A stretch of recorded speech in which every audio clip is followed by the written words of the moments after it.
The rain had stopped just an hour before dawn, leaving the stone pavement slick and shimmering under the dim light of a gray sky. The towering gates of the mansion stood open, an intimidating invitation into a world that seemed far removed from the fragile reality of the woman kneeling on the cold ground.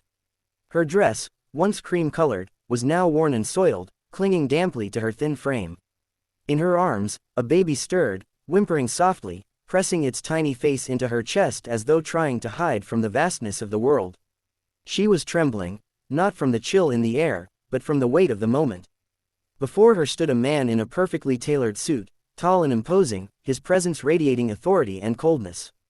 His gaze was cast downward at her, not with cruelty, but with an emotion she couldn't quite name, something trapped between resentment and reluctant pity. His jaw was set tight, his fists clenched by his side, as though holding back words he was unwilling to release. Her voice cracked as she finally spoke, desperation thick in her tone. "Please, don't turn us away. He's your son too." The baby shifted again, his soft cry breaking the silence like a fragile glass shattering on stone. The sound pierced the man's heart, though he didn't let it show. He had spent years mastering control, building walls so high that nothing could scale them. And yet here she was, on her knees, holding the very thing that threatened to dismantle the fortress he had so carefully constructed. He exhaled slowly, shaking his head. "You should not have come here." Her eyes filled with tears that clung stubbornly to her lashes, refusing to fall. She tilted her face upward, the pain carved deep into her features. "Where else could I go? I've tried everything, begged everyone. But no one will help me. They don't care about me, and they don't care about him. I thought maybe you would." Her voice broke on the last word, her strength unraveling with each syllable. The man's silence was deafening. Behind him, the mansion loomed like a symbol of everything she had been denied: wealth, security, the kind of life where hunger and fear had no place. For a fleeting moment, she imagined what it would be like if her child grew up behind those gates, never knowing the taste of desperation, never seeing his mother brought to her knees. The woman shifted the baby in her arms, cradling him tighter. "Do you even know what it's like?" she whispered, her tone raw. "To hold a child who is hungry and have nothing to give. To hear him cry all night while you pray for morning because maybe, just maybe, someone will have pity on you. He's not just my responsibility. He's yours too, and if you can look at him and walk away, then maybe I was wrong to ever believe there was any humanity left in you." Her words hit him harder than she could have known. He had fought battles in boardrooms, commanded armies of men, faced enemies who would rather see him destroyed, but nothing had prepared him for the sight of her, broken and pleading, holding a child with eyes so innocent it almost hurt to look at him. The child was his reflection, a piece of himself that he had tried to bury in the shadows of his ambition.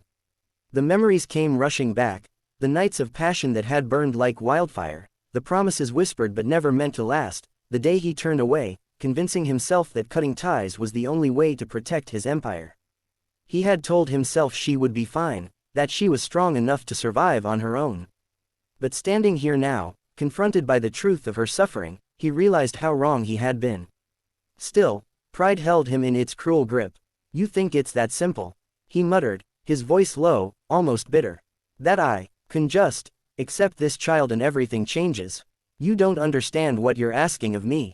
She let out a shaky laugh, though there was no humor in it. "I'm not asking you to change the world. I'm asking you to save one life, his." She lifted the baby slightly, as though offering him up, her arms trembling with the effort. "Look at him, look into his eyes and tell me you feel nothing. Tell me he doesn't deserve better than this." For the first time, the man's gaze softened. Slowly, almost reluctantly, he lowered himself, crouching so that he was level with her.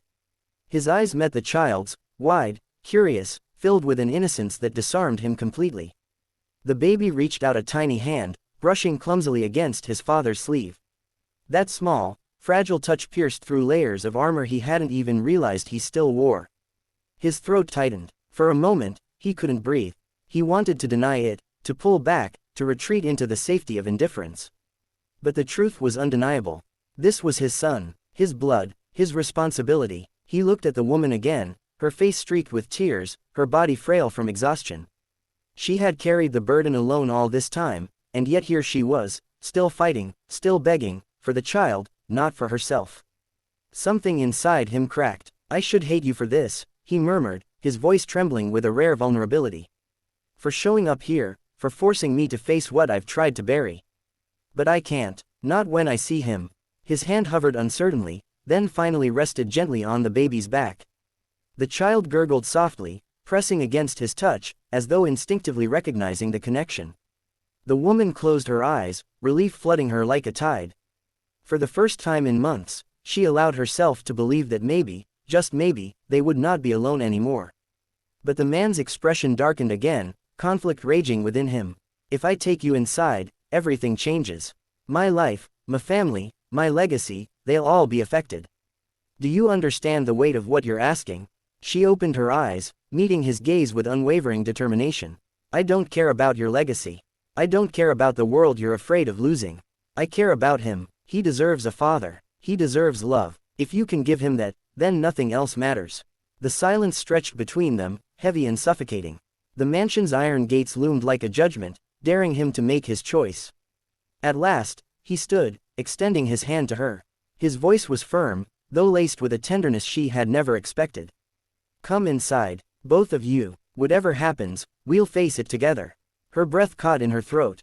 She grasped his hand, rising unsteadily to her feet, clutching the baby close. The gates creaked as they stepped through, and for the first time in what felt like an eternity, hope flickered in her heart. Behind them, the world remained cold and unforgiving. But ahead, within the walls of the mansion, a new chapter was waiting to be written, one born not of power or pride, but of a fragile, undeniable bond that no amount of wealth could ever replace. And as the baby nestled peacefully between them, the storm inside their hearts began to quiet, leaving only the possibility of healing, of love, and of a future that had once seemed impossible.